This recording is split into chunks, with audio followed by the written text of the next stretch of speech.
Actually, what is the meaning of loop? Loop is nothing but if you are starting from one point and reaching again to the same point, then you are calling that is one loop, right? One. Okay.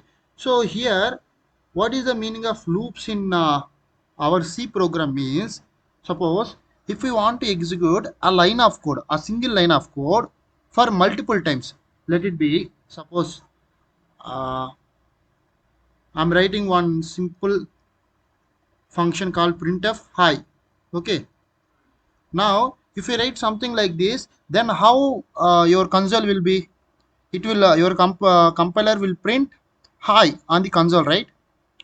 But if you want to print the same hi for the 10 times, then what you will do? Then we need loop. If there is no loops are, then you have to write 10 printfs. Same line of code you are writing. Actually, this is not recommended. That's why we use loops. We use functions also. I'll tell you in future that functions also is used to avoid the repeated coding. Okay. So here loops are nothing but these are the things which can iterate some lines of code multiple times as like you specified. If you specify that loop should iterate 10 times, then it will loop by 10 times. Okay. Then it will execute all the statements present in that loop for 10 times. Mainly the loops are there are three types of loops present in C. The first one is for loop. Okay. Or I will tell you the while, because then you will get clear idea. The first loop is while loop. This is the name of the loop. Okay. So here whenever you want to write a while loop, then you have to write this keyword while, and you have to open the round brackets, and within this round brackets you have to write the condition, because this loop also should repeat for few times. It may be 10 times or 20 times or 100 times. If you don't write any condition and simply write a loop, then it will always iterate. I mean the program will stuck at this loop itself infinite. So mostly our program, I mean, it's recommended to write the loops as finite. The loop should be known. You should know how many times that loop should repeat. There are some cases where you need infinite loops also. That is another thing. But in general, you need finite loops.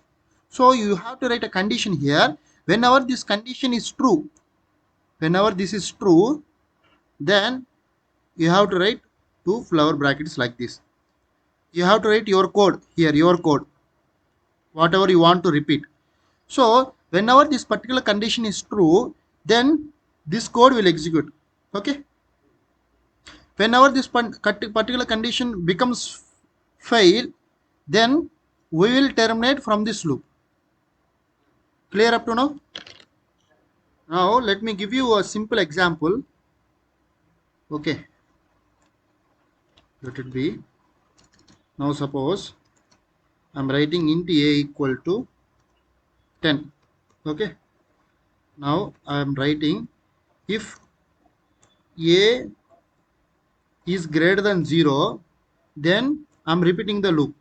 Here see the condition. I'm checking a is greater than 0 or not. Here see what is the value of a? 10, right? So 10 is greater than 0. So it will enter into the loop. So I will simply print hi. If I write something like this, then what will be the output? Tell me. Infinite, because a is always greater than 10.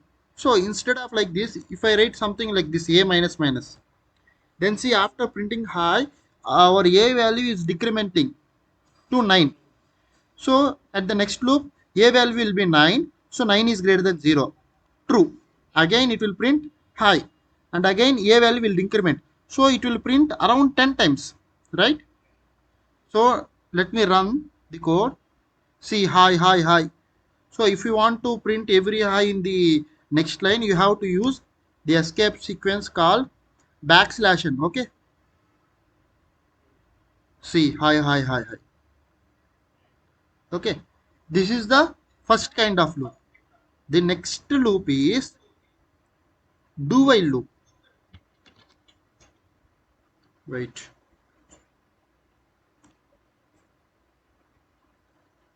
The next loop is do while. Here the structure is something like this.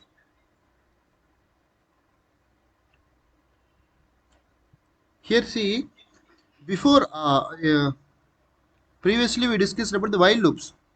In while loop, if we want to enter inside the loop, first condition should be true, right?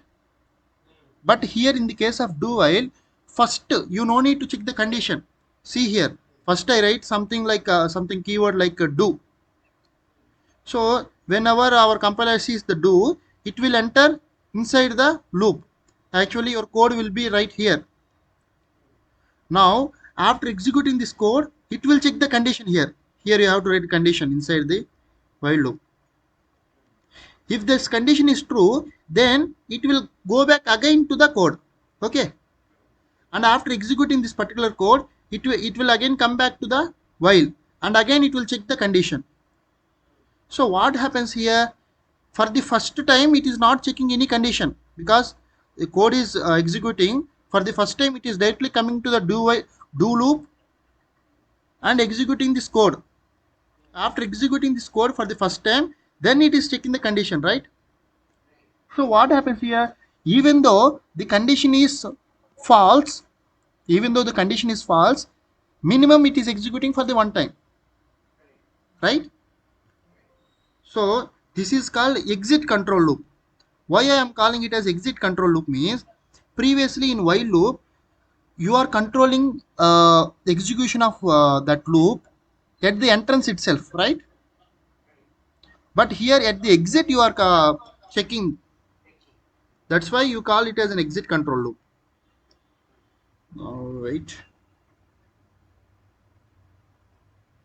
let me go here. See, instead of writing while here, I will write here. Excuse me. So I will write something like this. Do. Here see, here my a value is 0, right? Here I am writing while of a. Okay. That means while of 0 is false. 0 means false. False means it should not enter into the loop. But we know this is a do while loop. It will execute for the first time without checking the condition. So let me run and see. Hmm? Yeah. So don't write a minus minus. Good observation. Here it will print only one time. See here, even though condition is false, it is printing one time. So we call this loop as a minimum guarantee loop also. Even though the loop fails, minimum it will execute one time. Okay. And one more famous loop is there, that is called, wait, for loop. Here, if we observe do while loop and while loop, you are checking one condition, right? Until that condition is true, it is keep on repeating. You don't know in general programs, if you are developing a big project, in general you don't know when that condition fails. If you simply see the loop, you can't tell. There I wrote something like a greater than 0, right? If suppose if you don't know what is the a value, then you can't tell how many times it will repeat, right? But here in for loops, by looking at the loop itself, you can tell how many times the loop will repeat. Here I will tell you the syntax of for loop. First you have to write the for keyword, and here there are two sections inside the uh, round brackets. First section is initialization. I will simply write init. Okay, initialization, and you have to write semicolon. And second section is condition, and third section is increment or decrement. or decrement. What it means me, and then you have to start loop. Here you have to write code. Okay. So now let me explain what is initialization, what is condition, what is increment and decrement. Let's suppose if we want to repeat our loop for 10 times by using for loop, then how to write means, let me tell you. For first initialization, you have to initialize one variable. Let me write one variable with integer. Okay, int a equal to 0. Mostly we initialize the loops from 0. You can initialize from wherever you want. Okay, and the second one is condition. Here our requirement is your loop should repeat for the 10 times, right? So condition should be like that. Condition should be something like it should repeat only the 10 times. So a less than 10. And here increment or decrement. See, increment. See, first value a is equal to 0, a less than 10, 0 less than 10, right? So it will go to the for loop and print. And the next one, next a will increment. So now a value will be 1. 1 is less than 10, still condition true. It will come to the loop. Okay, this is how, yeah, this is how it works. Let me show you.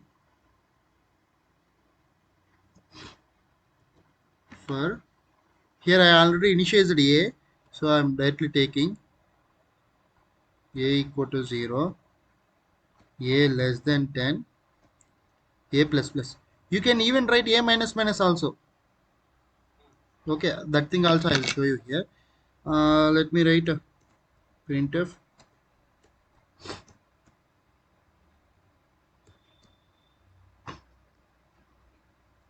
See here, it will print for the 10 times.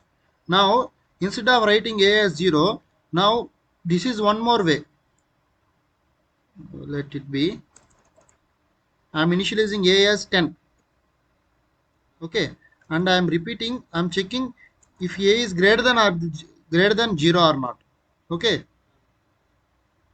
greater than or equal to 0. And here I am decrementing a. First a value is 10, right? 10 is greater than or equal to 0, right? Condition true. Yes, 11 times it will print. It will come to the loop and it will print high. And see here we are decrementing. Now the 10 becomes 9. 9 is greater than 0. Okay, this is how it works. Okay, clear about loops?